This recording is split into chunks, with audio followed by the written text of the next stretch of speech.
Good morning. Whether royalist or Republican, I think we can all be forgiven for becoming a little bit tired of all the allegations of who said what or did what and when in the ongoing media illuminated story about our royal family. Fortunately, perhaps, there are other news stories. COVID continues to cast its long shadow over all of us and dominates our news channels. There's been another important story, arguably perhaps the most important story happening in this last week, and this was, of course, the Pope's visit to Iraq. The symbolism of celebrating the Eucharist in the ruins of an ancient church that has been all but destroyed, and this in a region that was the cradle of Christianity.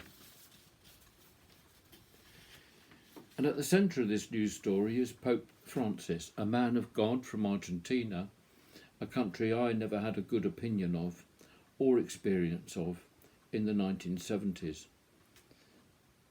when working on ships bringing beef and horse meat back to France, Belgium, Netherlands and UK and Ireland, and the odd live polo pony too, in a cage on the afterdeck. Argentina was a corrupt and economically inept nation, sinking beneath the domination of the US dollar and seeking control of the Malvinas, the Falklands Islands. In apartheid South Africa, I quickly learnt that poor whites were to be avoided in bars. There was nothing to be feared from the black community at all. But in the shadow of slavery in Jamaica, I knew for myself what racism feels like when I was the white minority, perhaps even on my own, in a bar full of black people. Am I racist? Yes, I think I am. In fact, I think we probably all are, but are not prepared to face up to the fact that we will all be influenced by our experiences with particular racial, ethnic or regional community groups. Clearly, Pope Francis, despite him being a Catholic and me being a Protestant, him being Argentinian and me being British, is a far, far better and braver man than I am.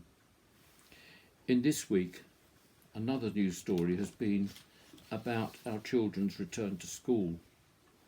Great to meet friends, but many families are this week also feeling a sense of loss as their children return to school after such an exceptionally long time together. And even though that time together would have been full of conflict at times and frustrations and problems, we still love our children and miss them when they're not around us. So I'm not trying to pretend that the families or the family image of humanity is perfect. It isn't. We know that. I myself am a divorcee. Whether it be the Harry-Meghan royal family debacle, the rifts in Christianity between Orthodox Roman Catholic or Protestant Christians, the conflict between Shia and Sunni Islam, and of course East and West, or the conflict amongst those for whom religious argument has meant conversion to a firm atheism. Whoever we are, whatever we are all family. Despite the fact that Piers Morgan has decided to walk out of ITV Breakfast, or perhaps because of it, a lot of people will be thinking about how petty so much of the so-called big news stories have been this week.